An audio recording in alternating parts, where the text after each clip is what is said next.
The bracket placed. We've got half still to go. We've got 8 seeds to reveal and find out who is hosting regional action coming up this weekend. The number 9. Welcome back. So now we look at Tallahassee, Florida, and now the number 3 seed Florida State will be hosting their first round at home. So yeah.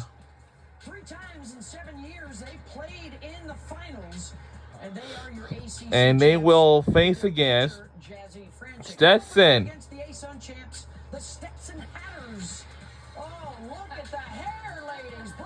Bring the color. Hatters. Put hats on those hairs. Addison Foster and Amber Chumley leading the way. And let's see what's next. Who will be joining with? And will be Jacksonville State. Conference USA, the Gamecocks of Jacksonville State. Gamecocks. And Elrod McKenna Moore in there partying right now. They're in beast mode with those tees on. I like it. And they will take on the USF Knights. UCF, the Knights a 6 seed, so they're the second best team in this bracket. An at-large out of the Big 12 with their sluggers Sierra Humphreys and Kendall Yarnell, Amanda. Yeah, this Florida State team is really young, but they've grown up fast due to the leadership of Issa Torres, this year's ACC Player of the Year, and Jason E. Beecham, both of them being juniors that have led this young team, and freshmen like Marin Heller and Anna Hine, who have been so instrumental in Florida State's success this year. Jazzy Francic and Ashton Danley have complemented each other so well in the circle. Francic, ACC Pitcher of the Year, so they have Player of the Year and Pitcher of the Year there at Florida State. All right, so that's the Tallahassee Regional Seminole Softball Complex, Friday at noon Eastern. The number 10 And now let's see what regionals next. That will be is Athens, Georgia, and that will be the Georgia Bulldogs. Will get the number 3 seed. And of course, and they will take on Charleston. College of Charleston, the CAA champs, they upset Hofstra, led by Mackenzie Mathis. A career high. UNC Greensboro Spartans, yes. Complete game shutout in the final. Also, going to Who will be joining? And will be is UNC Greensboro afternoon with sluggers Nia South and Laney Dean. Spartans. So the Spartans up against one of their neighbors. And they will take on the It's the Clemson Tigers. With that 6 seed, that means they're the second best team in that Athens regional. Sierra Manis and slugger Corey Hicks. And also their 300 hitter, Jamison Brackenbrough. So, Smitty, Georgia, looking real strong of late. Oh, you said it. How about them dogs? They got some great pitching in the circle with Randy Rowland, Addison Fisher, and how about Presley Harrison, who just picked up the win against Oklahoma. But this is a Georgia team that knows how to swing it. They go up OG. They stay inside the ball really well. A team average of over 350. How about 73 home runs on the year? It's Sarah Gordon, Jaden Goodwin, and Emily Digby swinging it. All right, so there's your Athens regional from the chat getting underway Friday afternoon. Moving on to the overall 11 seed. Let's see. Next regional is going to be the Lubbock, Texas. And that will be the Texas Tech Red Raiders. And the Big 12 regular season champs get underway. Yeah, we know that team a lot ever since. And then they will face against the Marist, led by Peyton Pusey, their 400 hitter, and Haley R. It's a team with 61. And next up is going to be Boston University. Pitcher in town with Casey Ricard, the active wins leader, just in front of Nyjah Kennedy. That will be the Boston University Terriers. We heard their campus a lot. And also in town with them, that will be the Ole Miss Rebels will be joining them. They were at the Women's College World Series last year, I believe, but it's almost 7:30 p.m. And I'm certainly saying that it's really that awesome than everyone else does. Championship, of course, making it to the Champ Series a year ago. They got 4 hitters over 400, 125 home runs on the team, 118 in stolen bases, and don't forget about all the transfers that came in, including two-way star Caitlin Terry. Red Raiders, they are going to be a tough team going through the postseason. At the Rock, they'll get underway in Lubbock Friday afternoon on ESPNU.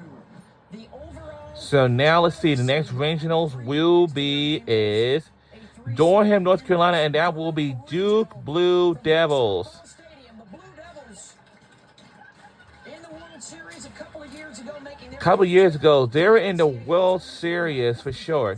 And next thing they will be taking on is network against the Howard Bison. And I'm certainly they will eventually, we'll see what they got. Also headed to Durham, And also it will be Marshall Thunder Herds. led by Sydney Burka, Ava Blake, and Bella Gerlach. They hit And of course, Marshall will take on the season. And a big the Arizona Wildcats. champion Arizona Wildcats with their 20-game winner Jalen Adams. I know that's right, ladies. 12th Player of the Year, Sydney Stewart. A competitive Durham Regional at Duke Softball Stadium, Amanda. Yeah, and Duke can swing it. And when Cassidy Kerr, the lefty, the senior in the circle, is commanding the zone with her rise ball, this Duke team is so tough to beat. How good is their offense? 97 doubles, 96 home runs. Power hitters Jess Oakland, Tyrena Jones, and Amina Vega are so good. They can score runs in a hurry. Their pitching staff pretty deep behind Cassidy Kerr. To me, it comes down to how they pitch in the circle. We know they can score runs. Lovely day in Durham, hoping for a big weekend there as well, with Arizona, Marshall, and Howard in town. All right, moving on to the overall number 13 seed. So the next regional will be is Stillwater, Oklahoma. That will be the Oklahoma State Cowgirls. Stillwater at Cowgirls Stadium. They've been to the World Series 5 of the last 6 years. They've got the big And they will take on is at 4:30 Eastern against the Panthers of Eastern Illinois. it'll be Eastern Illinois Panthers. Lindenwood twice behind MVP Carly McKenzie doing the worm at Eastern Illinois. We love it. And they will open up against And they Oklahoma will State. They'll fit right in Stillwater, Smitty. likely How about they'll also take on the now. What's the next team's up? in the Stillwater Regional? It's the champions of the Ivy League, the Princeton Tigers. It'll be Princeton and the Tigers. Stanford Cardinal. And Stanford Cardinal. Princeton, led by Mia Valenzuela and Cassidy Shaw. Yup. Princeton Tigers. Yes, I know that's right, ladies. They've got the 10th best batting average in the country, by the way, over 350 on the season. And they will open up against the Stanford Cardinal on ACC at large, led by Taryn Kern with their 18 home runs, Emily Jones and Zoe Pristyko, their 20-game winner. And I know that's right, ladies. the Cardinal in town. Kenny Gajewski, he is familiar with Oklahoma City and how to get there. 5 of the last 6 World Series. And Ruby Malin, she is their team at 2.11 ERA, 29 wins on the season. That got her Big 12 Pitcher of the Year. By the way, they hit as a team 316 batting average, led by Rosie Davis with those 14 home runs. But watch out for Stanford because they opened up this season against each other. So that is going to be really, really interesting regional. Yeah, we're getting into those 2 seeds now that were right on the cusp of hosting themselves. Stanford was in that conversation. They will travel to Oklahoma State. We've only got 3 more regional hosts to go, 3 more of the top seeds. So those are your games in Stillwater on Friday. Okay, we got 3 more regionals to go soon. Now this one will be is Oregon Ducks. going to be Eugene, Oregon, and that will be the Oregon Ducks. 400 hitter Elon Butler, Amari Harper. And they were And I'm certainly they will take on the second place finish this year in the Big Ten. Idaho State The Big Sky champs in their first trip to the tournament. It's the Bengals of Idaho State. Bengals. And they won the championship with 3 straight run-rule wins. They had 11 home runs in that Big Sky championship. Also, And also they will. So the team will be. It's gonna be St. Mary's. In 3 years. Odie Vasquez, a career record, 50 wins in the circle. They got the cart going. Hannah Ferguson in there somewhere. And they will likely take on the Mississippi State Bulldogs. Highest seed there as the 5. Deja Gould, Alyssa Faircloth. Top 10 ERA pitching staff in the country for the at-large out of the SEC. All going to check out the Ducks, Amanda. Well, Oregon has shown some really great moments and some really questionable moments, but this is a team that has Women's College World Series experience, and you know that they're itching to get back. It's going to help that they're hosting a regional. They're 21-2 at home. Elon Butler and Amari Harper have been huge additions to their offenses this year, transferring in and leading their offense to the top in terms of batting average. And Lindsey Brine, she is so fiery in the circle and one of the best rise balls that you're going to see in the tournament. All right, Friday night, 10 Eastern on ESPNU for Oregon at Jane Sanders Stadium in the Eugene Regional. 2 more seeded teams, home teams to unveil, and the 15 overall seed, the Texas A&M Aggies. So we'll have Bryan College Station Regional, and that will be the Texas A&M Aggies. College World Series, the 12th man will be in full throat in the Bryan College Station Regional. And then they will take on the Yukon Huskies. Champions of the Big East, led by Kat Pettis and Caitlin Breslin, a pair of 300 hitters. The Huskies are headed to Texas. Also, And next up, it's going to be McNeese. Champions of the Southland. Cassidy Chance is a 400 hitter. This is a team that has hit 50 home runs on the season with a batting average better than 300. And the other And then they will take on the Arizona State Sun Devils. tournament champions in the Big 12, led by Kenzie Brown. It's a staff with 3 good pitchers and a basher in Katie Chester, a home run shy of 20 on the season. So, Smitty, this looks to be a very competitive group, led by Texas A&M. Yeah, Trisha Ford's team is gritty. They fight like farmers. It's led by Ida Perez, who's just been outstanding. 18 home runs. Michaela Wark as well. 19 home runs. They have the Sydneys in the circle. Sydney Peters, Sydney Lessentine. So this is a team that can pitch, but they are known for hitting the ball out of the park. They are exciting to watch, and again, they are gritty. They fight for everything, that extra 60 feet. That'll be at Davis Diamond, and it gets underway on ESPN2 for A&M and UConn Friday afternoon. There's one last regional, and this is the last one. And this one is going to be the Baton Rouge, Louisiana, and that will be the LSU Tigers. And they are now the home team, and they have number 3 seed who are hosted at home. And of course, they're ranked number 4, so they will take on the Akron Zips. And a first-timer, the Akron Racers. Katie Cantrell homered.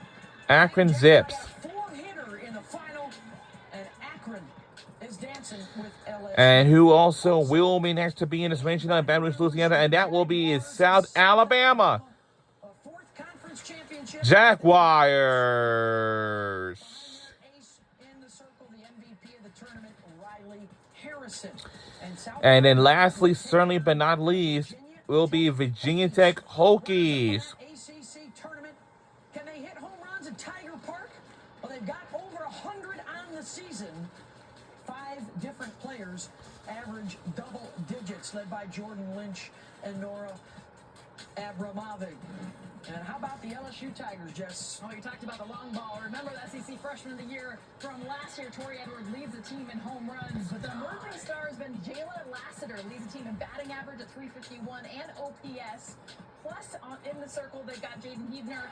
What she's been able to do, that effectively wild style that has worked so well for her. You mentioned it, though, Beth. This regional's going to be a whole lot of fun with Virginia Tech coming to town. A lot of home run hitters in this regional. All right, so there you go. There you go. For the NCAA Softball Championships and the road to the 44th Women's College World Series, 21 years of the championship series. And those are your overall, your 16 seeds that will host a regional. Those teams on the left, 1 through 8, if they win, they get to stay at home. And there are some intriguing matchups that we will be looking at, of course, this evening for potential supers if the seeds were to hold. So we have our bracket. We'll start out with you. So we have our bracket. So now let's try and have some takeaways of what these teams can do. Make it to the Women's College World Series right there, Oklahoma City, Oklahoma. All the way to 11, but their non-conference strength So, was yeah. 160, and that clearly affected them where they were seated. Yeah, and I just like the way all this has played out. I think that the committee did a really good job of looking at the full body of work because really there were 4 or 5 teams that could have been the number 1 seed. So it was interesting just the way everything has come to fruition. But see, I think it's interesting that they look at the full body of work and not the head-to-head as far as what goes, because Florida State beat UCLA, and that's a big one, because now you don't host in a super regional. So for Florida State to sit at 9 and UCLA to be at 8, that was a big one because they did play each other earlier this year. Yeah, metrics, when we talked, we'll hear from Holly and the selection committee chair a little bit later. Metrics and that full body of work, how many top 25 wins, top 50 wins, how did you do against the top 10 seem to be more significant than a head-to-head in that 8-9 situation. UCLA gets to stay home potentially for a super. Florida State gets that 9 seed. Oh, the party is going to get underway now. More to come. Yep, more parties are still going underway and more to come on either side of this break. We'll be right back.